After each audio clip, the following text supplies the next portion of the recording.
तो भाई आज ना एक नीट कोड ब्लाइंड 75 करके एक लिस्ट है कुछ कोडिंग क्वेश्चंस की। उसमें से एक एरे एंड हैशेस का मीडियम लेवल का सवाल सॉल्व करते हैं। सवाल का नाम ये ग्रुप एनाग्राम्स।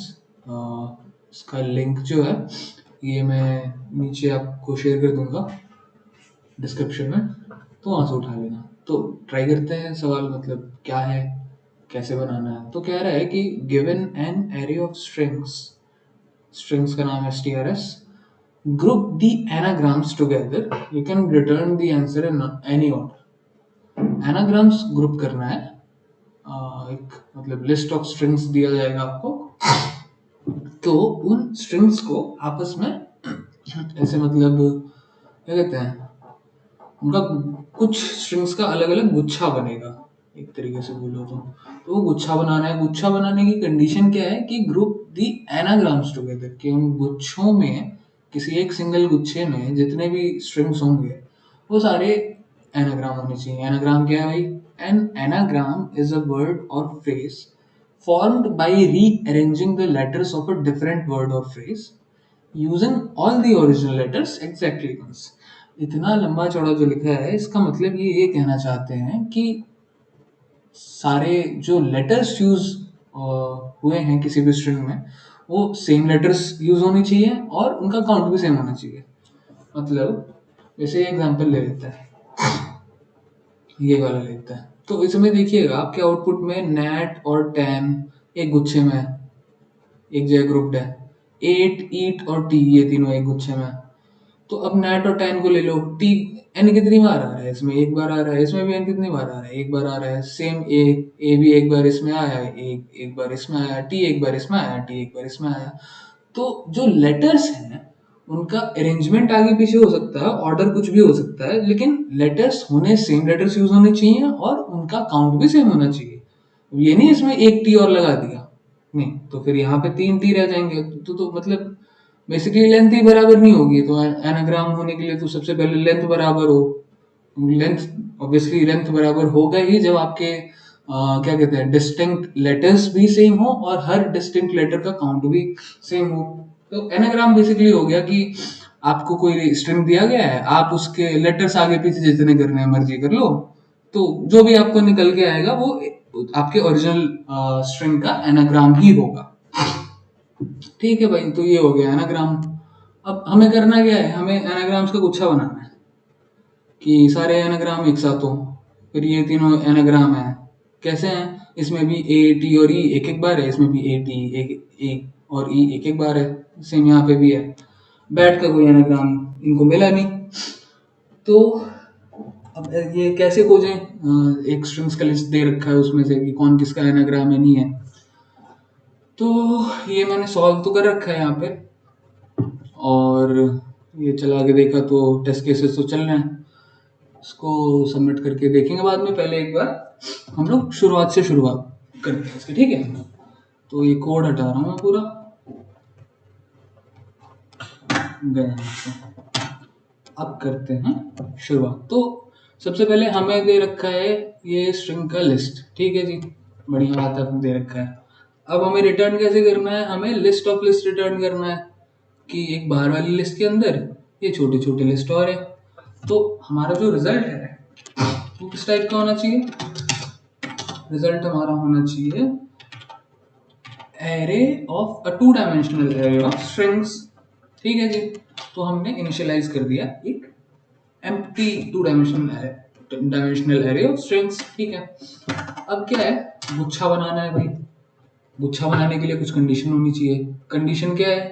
कि लेटर सारे सेम होने चाहिए, ऑर्डर कुछ भी हो, काउंट भी लेटर्स का सेम होना चाहिए। तो वो सब देखेंगे बाद में कैसे कैलकुलेट करना है। फिलहाल के लिए एक गुच्छा बनाने के लिए की वैल्यू बना लेते हैं कि हर गुच्छे का एक की होगा और उसमें हम वैल्यू डालते रहेंगे उस की के कोरस्पॉन्डिंग कि भाई ये इस गुच्छे में आता है, ये उस गुच्छे में आता है।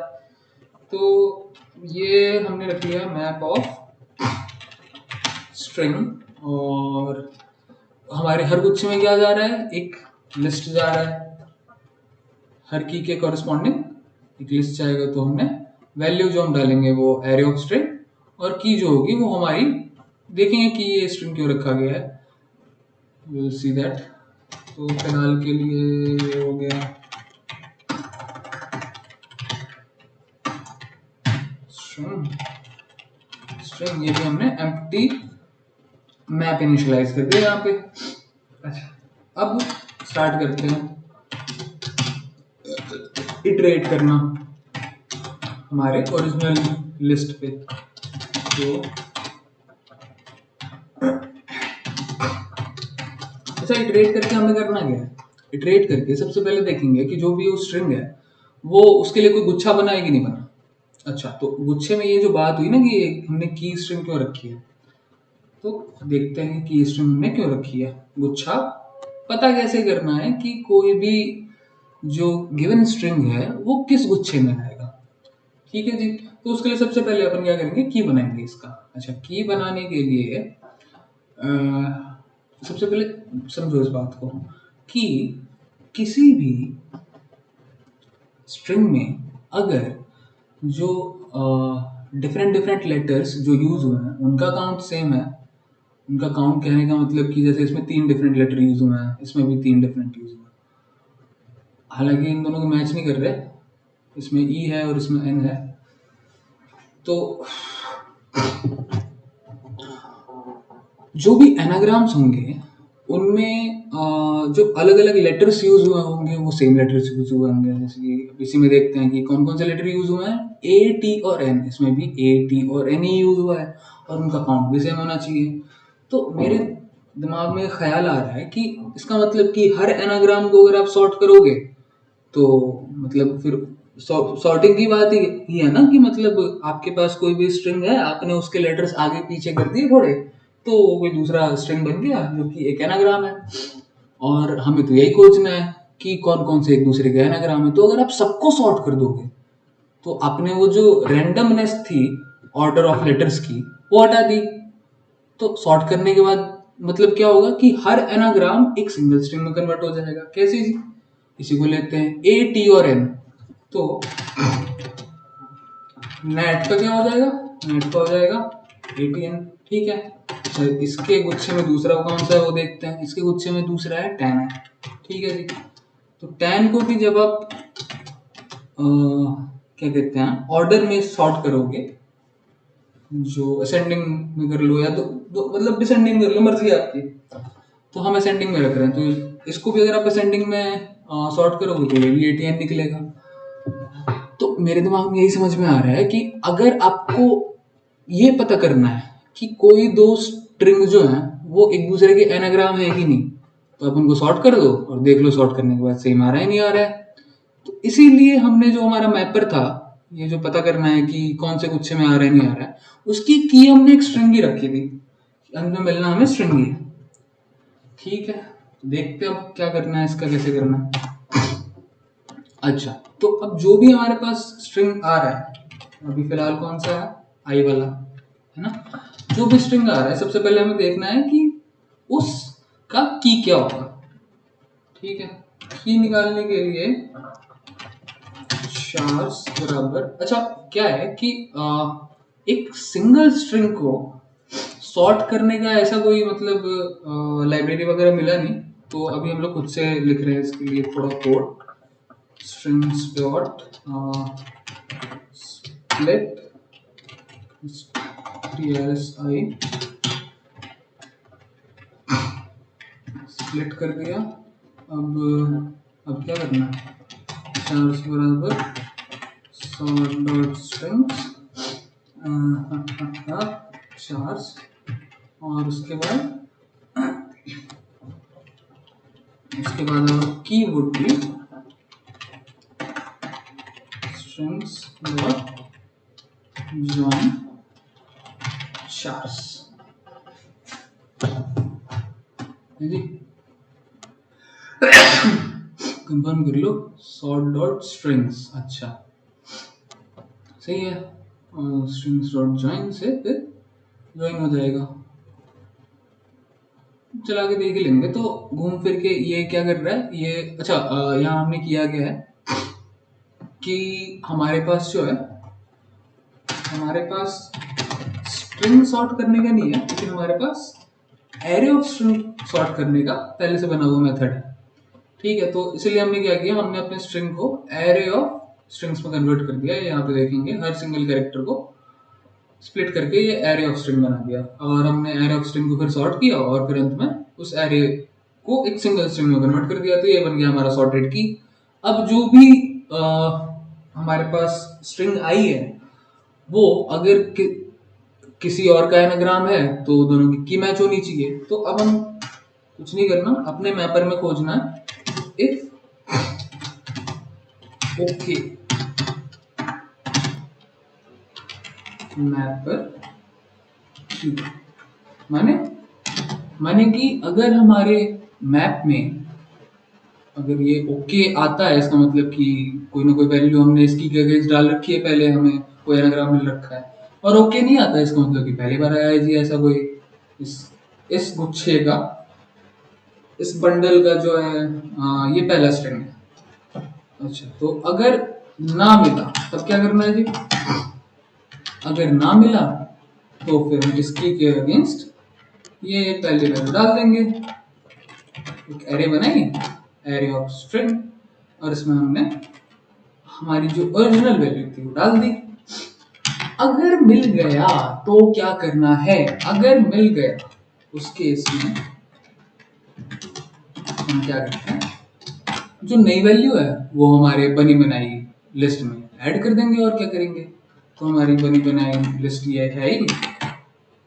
अगर मिल गया, क्या मिल गया, एल्स में क्या मिल गया, अगर उस की के कॉरस्पॉन्डिंग वैल्यू पहले से अवेलेबल है। मिल गया मतलब वो, तो जो भी वैल्यू पहले से अवेलेबल थी उसमें हम क्या करेंगे, अपनी नई वैल्यू ऐड कर देंगे। ऐसे करके हमारा जो ये मैप है, इस मैपर में हमारे पास सबका अलग अलग गुच्छा बन गया, लेकिन हमें जो वैल्यू रिटर्न करनी है वो मैप में तो रिटर्न नहीं करनी, वो 2 डायमेंशनल स्ट्रिंग में रिटर्न करनी है। तो उसके लिए हमने ऊपर एक बनाया भी है रिजल्ट करके। अब क्या करना, कुछ नहीं करना, अब हम अपने मैपर पे इटरेट करेंगे और सारी वैल्यूज उठा के बस रिजल्ट में डालते जाएंगे। ठीक है, तो for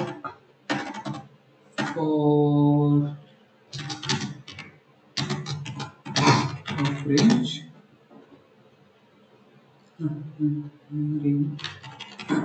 method, and this what do we need to do, we need to take all of the values, we need to basically result बराबर apparent result v, that's all. So अच्छा, ये जो मैं प्रोग्रामिंग कर रहा हूँ मैं गो में कर रहा हूँ, अगर किसी को गो नहीं आती तो सीख लीजिए। और ये कुछ नहीं, ये एक थोड़ा रैंडम रैंडम नहीं, मतलब थोड़ा अलग सिंटैक्स है और इटरेशन इन गोलैंग, जिसमें कि ये जो रेंज कीवर्ड है ये हमें इंडेक्स और वैल्यू दोनों चीज़ें एज अ वेरिएबल प्रोवाइड करवाता है। यहाँ हमें इंडेक्स की ज़रूरत नहीं है, इसलिए हमने इसको ये जो अनोनिमस पता नहीं क्या बोलते हैं इसको, अंडरस्कोर ऑपरेटर क्या क्या है, कि अगर आपको कोई वैल्यू कैच नहीं करनी, उसको कुछ यूज़ नहीं करना तो ये डाल दो। ठीक है जी, अभी रिजल्ट बना दिया होगा इसने, मैप पे इटरेट करके सारी वैल्यूज रिजल्ट में, सारा गुच्छा जो है वो रिजल्ट में डाल दिया होगा। रिटर्न करके देख लेते हैं रिटर्न रिजल्ट। अब हो सकता है कि हमारे कोड में सिंटैक्टिकल एरर हो, तो वो भी पता चलेगा रन करने पे। See unexpected map at the end of statement, line 3 पे हमने कहीं गलती की है। हमने गलती किया, हमने इसको इनिशियलाइज तो किया नहीं, या तो हम वैर लगाते, वैर नहीं लगाया हमने, तो हम ये चीज़ कर सकते हैं कि ये हटा दो पूरा, हमें बताने नहीं क्या टाइप है, वो वैल्यू को देख के खुद से इन्फर करेगा कि एग्जैक्ट डेटा टाइप क्या है इस मैपर का। देखते हैं फिर और कोई इशूज।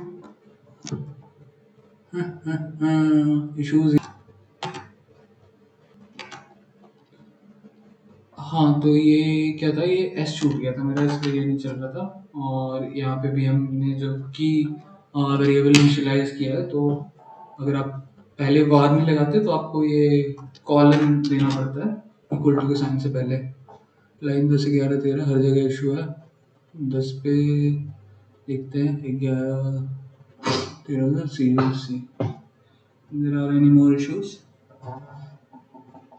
है जी। ये तो चल गया अब एक बार में। ठीक है, अब इसको सबमिट करके देखते हैं, होपफुली टेस्ट केसेस पास हों, होपफुली। ओ मुबारक हो, मुबारक जी, मुबारक। चाहिए कोड अगर आपको तो ये कोड भी मैं पेस्ट कर दूंगा डिस्क्रिप्शन में। चलो सी यू गाइस।